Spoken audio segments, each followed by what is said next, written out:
ಸ್ನೇಹಿತರೆ, ನಿಮಗೆಲ್ಲ inspire Kannada YouTube ಚಾನಲ್ಗೆ ಸ್ವಾಗತ ಸುಸ್ವಾಗತ. ಸಾಮಾನ್ಯವಾಗಿ ಮಳೆ ಯಾವಾಗ ಬರುತ್ತೆ ಎಂಬುದನ್ನು ಹವಾಮಾನ ಇಲಾಖೆ ಜನಸಾಮಾನ್ಯರಿಗೆ ತಿಳಿಸುತ್ತೆ. ವೈಜ್ಞಾನಿಕ ಆಧಾರದಲ್ಲಿ ಪರಿಸರದ ಆಗುಹೋಗುಗಳನ್ನು ಪರಾಮರ್ಶಿಸಿ ತಜ್ಞರು ಮಳೆಯ ಲೆಕ್ಕಾಚಾರಗಳನ್ನು ಜನರಿಗೆ ಮುನ್ಸೂಚನೆ ರೂಪದಲ್ಲಿ ನೀಡುತ್ತಾರೆ. ಬಹುತೇಕ ಹವಾಮಾನ ಇಲಾಖೆಯ ಮುನ್ಸೂಚನೆಯ ಆಧಾರದ ಮೇಲೆ ಜನ ಕೂಡ ಮಳೆಯ ನಿರೀಕ್ಷೆ ಮಾಡ್ತಾರೆ. ಆದರೆ ಇಲ್ಲೊಂದು ಜಾಗ ಇದೆ. ಈ ಜಾಗದಲ್ಲಿ ಮಳೆಯ ಮುನ್ಸೂಚನೆ ಮೊದಲೇ ದೊರೆಯುತ್ತದೆ. ಹಾಗಂತ ಈ ಜಾಗದಲ್ಲಿ ಮುನ್ಸೂಚನೆ ಕೊಡೋರು ಹವಾಮಾನ ಇಲಾಖೆಯ ತಜ್ಞರಲ್ಲ. ಅವರ ಬದಲಾಗಿ ಇಲ್ಲಿ ವರುಣನ ಆಗಮನದ ಸೂಚನೆ ನೀಡುವುದು ಒಂದು ದೇಗುಲ. ಹೌದು, ಅಷ್ಟಕ್ಕೂ ಆ ದೇಗುಲವಾದ್ರೂ ಯಾವುದು, ಅದು ಇರೋದಾದ್ರೂ ಎಲ್ಲಿ ಎಂದು ನೋಡ್ಕೊಂಡು ಬರೋಣ. ಆದರೆ ಅದಕ್ಕೂ ಮುನ್ನ ನೀವಿನ್ನೂ ನಮ್ಮ ಚಾನಲ್ನ ಸಬ್ಸ್ಕ್ರೈಬ್ ಮಾಡಿಲ್ಲ ಎಂದಾದರೆ ಕೂಡಲೇ ನಮ್ಮ ಚಾನಲ್ನ ಸಬ್ಸ್ಕ್ರೈಬ್ ಮಾಡಿ ಹಾಗೂ ಬೆಲ್ ಬಟನ್ನ ಕ್ಲಿಕ್ ಮಾಡಿ.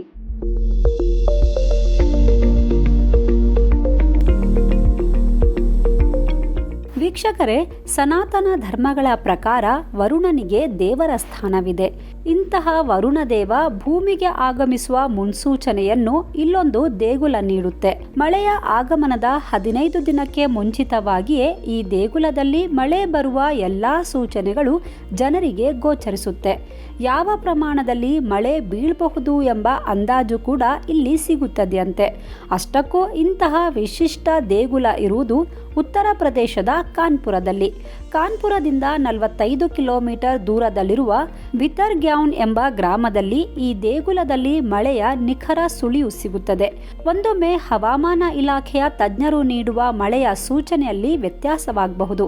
ಆದರೆ ಈ ದೇಗುಲದಲ್ಲಿ ಸಿಗುವ ಮುನ್ಸೂಚನೆ ಅದೆಷ್ಟೋ ವರ್ಷಗಳಿಂದ ಸುಳ್ಳಾಗಿಲ್ಲ ಎಂಬುದು ಜನರ ನಂಬಿಕೆಯಾಗಿದೆ. ಇಲ್ಲಿ ನೀರು ತೊಟ್ಟಿಕ್ಕಿದ ಸ್ವಲ್ಪ ದಿನಗಳಲ್ಲಿ ಆಗಸದಿಂದಲೂ ಮಳೆ ನೀರು ಸುರಿಯುತ್ತದೆ.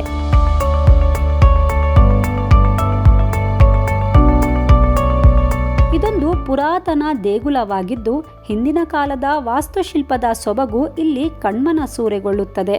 ಇಂತಹ ಅಪೂರ್ವ ದೇಗುಲದ ಗರ್ಭಗುಡಿಯಲ್ಲೇ ಇದೆ ಮಳೆ ಭವಿಷ್ಯ ನುಡಿಯುವ ಕಲ್ಲು. ಜಗನ್ನಾಥ ಸ್ವಾಮಿ ದೇವರ ಬೃಹತ್ ಮೂರ್ತಿಯ ಮೇಲ್ಭಾಗದಲ್ಲಿ ಅಂದರೆ ಮಂದಿರದ ಛಾವಣಿಯ ನಡುವೆ ಒಂದು ಕಲ್ಲಿದೆ. ಈ ಕಲ್ಲಿನ ಮೇಲೆ ಮಳೆಯಾಗುವುದಕ್ಕೆ ಸ್ವಲ್ಪ ದಿನ ಮುಂಚೆ ನೀರ ಹನಿ ತೊಟ್ಟಿಕ್ಕುತ್ತದೆ. ಈ ಹನಿ ಎಷ್ಟು ದೊಡ್ಡದಾಗಿ ಕಾಣಿಸುತ್ತದೋ ಅಷ್ಟು ಪ್ರಮಾಣದಲ್ಲಿ ಮಳೆಯಾಗುತ್ತೆ ಎಂಬುದು ನಂಬಿಕೆ. ಈ ದೇಗುಲ ಕೊಡುವ ಈ ಮುನ್ಸೂಚನೆ ಇದುವರೆಗೆ ತಪ್ಪಿಲ್ವಂತೆ. ಸಾಮಾನ್ಯವಾಗಿ ಮಾನ್ಸೂನ್ ವೇಳೆ ಈ ಹನಿ ಕಾಣಿಸಿಕೊಳ್ಳುತ್ತದೆ. ಹೀಗೆ ಹನಿ ಕಾಣಿಸಿಕೊಂಡ 15 ದಿನಗಳಲ್ಲಿ ಖಂಡಿತವಾಗಿಯೂ ಮಳೆಯಾಗುತ್ತದೆಯಂತೆ.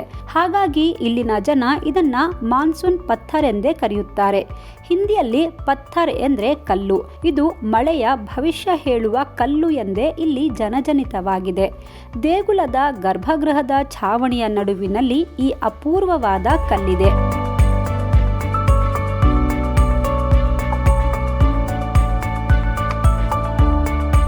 ಇಲ್ಲಿನ ಇನ್ನೊಂದು ವಿಶೇಷತೆ ಏನಂದ್ರೆ ಇಡೀ ದೇಗುಲ ಕಲ್ಲಿನಿಂದಲೇ ನಿರ್ಮಾಣವಾಗಿದೆ ಅನ್ನೋದು. ಇನ್ನು ಈ ಭವಿಷ್ಯ ನುಡಿಯುವ ಕಲ್ಲಿನ ಪಕ್ಕದಲ್ಲೂ ಸುಂದರ ಕೆತ್ತನೆಯ ಕಲ್ಲುಗಳಿವೆ. ಆದರೆ ಈ ಕಲ್ಲು ಬಿಟ್ಟು ಬೇರೆ ಯಾವ ಕಲ್ಲಿನಲ್ಲೂ ಮಳೆ ಮುನ್ಸೂಚನೆಯ ನೀರ ಹನಿ ಕಾಣಿಸೋದಿಲ್ಲ. ಈ ಭವಿಷ್ಯ ನುಡಿಯುವ ಕಲ್ಲು ಎಲ್ಲೂ ಹೊರಗಡೆ ಕಾಣೋದಿಲ್ಲ. ಬಾಹ್ಯ ಪರಿಸರದೊಂದಿಗೆ ಈ ಕಲ್ಲಿಗೆ ನೇರ ಸಂಪರ್ಕವೂ ಇಲ್ಲ. ಅದು ಅಲ್ಲದೆ ಮಾನ್ಸೂನ್ ಅವಧಿ ಬಿಟ್ಟು ಬೇರೆ ಸಮಯದಲ್ಲಿ ಬರುವ ಮಳೆಯ ಮುನ್ಸೂಚನೆ ಈ ಕಲ್ಲಿನಲ್ಲಿ ಹನಿ ರೂಪದಲ್ಲಿ ಸಿಗುವುದಿಲ್ಲ. ಇದೂ ಕೂಡ ಇಲ್ಲಿನ ವಿಶೇಷತೆಗಳಲ್ಲಿ ಒಂದು.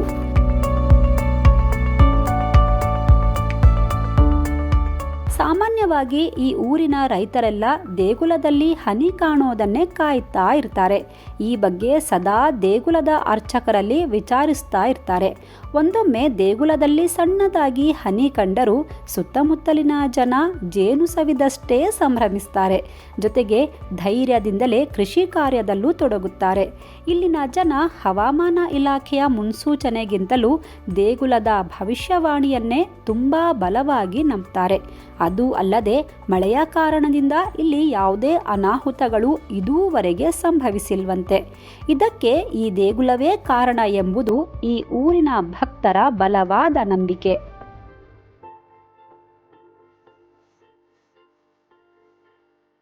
ಬರೀ ಮಳೆಯ ಭವಿಷ್ಯವಾಣಿಯ ಕಾರಣಕ್ಕಷ್ಟೇ ಈ ದೇಗುಲ ಪ್ರಖ್ಯಾತಿ ಪಡೆದಿಲ್ಲ. ಈ ದೇಗುಲ ನಿರ್ಮಾಣದ ಶೈಲಿ ವಾಸ್ತುಶಿಲ್ಪದ ಕಾರಣಕ್ಕೂ ವಿಶೇಷವಾಗಿದೆ. ಪುರಿ ಜಗನ್ನಾಥ ಸ್ವಾಮಿ ದೇಗುಲದಷ್ಟೇ ಮಾನ್ಯತೆ ಈ ಮಂದಿರಕ್ಕೂ ಇದೆ. ಇಲ್ಲಿರುವ ಜಗನ್ನಾಥ ಸ್ವಾಮಿ ದೇವರ ಪೀಠದಲ್ಲಿ ವಿಷ್ಣುವಿನ ಎಲ್ಲಾ ಅವತಾರಗಳನ್ನು ಕೆತ್ತಲಾಗಿದೆ. ಆದರೆ ಈ ದೇಗುಲ ಯಾವಾಗ ನಿರ್ಮಾಣವಾಗಿದೆ ಎಂಬ ಬಗ್ಗೆ ಸ್ಪಷ್ಟ ಮಾಹಿತಿ ಯಾರ ಬಳಿಯೂ ಇಲ್ಲ. ಸಾಮ್ರಾಟ್ ಅಶೋಕನ ಕಾಲದಲ್ಲಿ ಈ ದೇಗುಲ ನಿರ್ಮಾಣವಾಗಿರುವ ಸಾಧ್ಯತೆ ಇದೆ ಎಂದು ಕೆಲವರು ಹೇಳಿದ್ರೆ, ರಾಜ ಹರ್ಷವರ್ಧನನ ಆಳ್ವಿಕೆಯ ಸಂದರ್ಭದಲ್ಲಿ ದೇಗುಲ ನಿರ್ಮಾಣವಾಗಿರಬಹುದು ಎಂದು ಕೆಲವರು ಅಂದಾಜಿಸಿದ್ದಾರೆ. ಆದರೆ ಈ ಬಗ್ಗೆ ಇದುವರೆಗೆ ನಿಖರ ನಿರ್ಧಾರಕ್ಕೆ ಬರಲಾಗಿಲ್ಲ. ಅದೂ ಅಲ್ಲದೆ ಈಗ ಇರುವುದು ದೇಗುಲದ ಮೂಲ ಸ್ವರೂಪ ಅಲ್ಲ, ಇದು ಜೀರ್ಣೋದ್ಧಾರವಾದ ದೇಗುಲದ ಸ್ವರೂಪ. ಬಹುಶಃ ಬೌದ್ಧ ಧರ್ಮೀಯ ರಾಜರ ಆಳ್ವಿಕೆಯ ಕಾಲದಲ್ಲಿ ಈ ದೇಗುಲದ ಜೀರ್ಣೋದ್ಧಾರವಾಗಿರಬಹುದು ಎಂಬ ನಂಬಿಕೆಯೂ ಇದೆ. ಯಾಕಂದ್ರೆ ಈ ದೇಗುಲದ ಶೈಲಿಯು ನೋಡಲು ಬೌದ್ಧ ಸ್ತೂಪದಂತೆ ಕಾಣುತ್ತದೆ.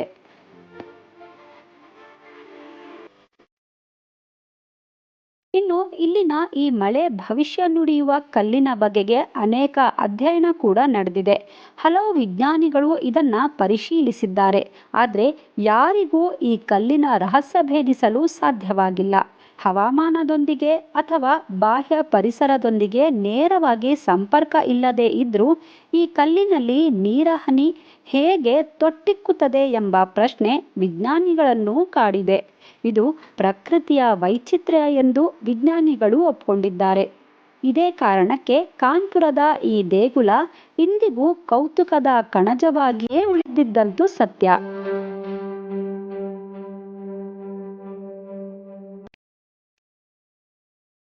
ವೀಕ್ಷಕರೇ, ನಮ್ಮ ಇಂದಿನ ಸಂಚಿಕೆಯಲ್ಲಿ ಮಳೆಯ ಮುನ್ಸೂಚನೆ ಹೇಳುವ ವರುಣದೇವನ ದೇಗುಲದ ಬಗ್ಗೆ ತಿಳ್ಕೊಂಡ್ರಿ.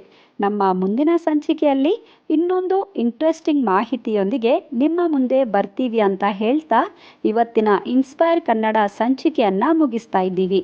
ಈ ವಿಡಿಯೋ ನಿಮಗೆ ಇಷ್ಟವಾಗಿದ್ರೆ ಲೈಕ್ ಮಾಡಿ ಹಾಗೂ ನಿಮ್ಮವರೊಂದಿಗೆ ಶೇರ್ ಮಾಡಿ.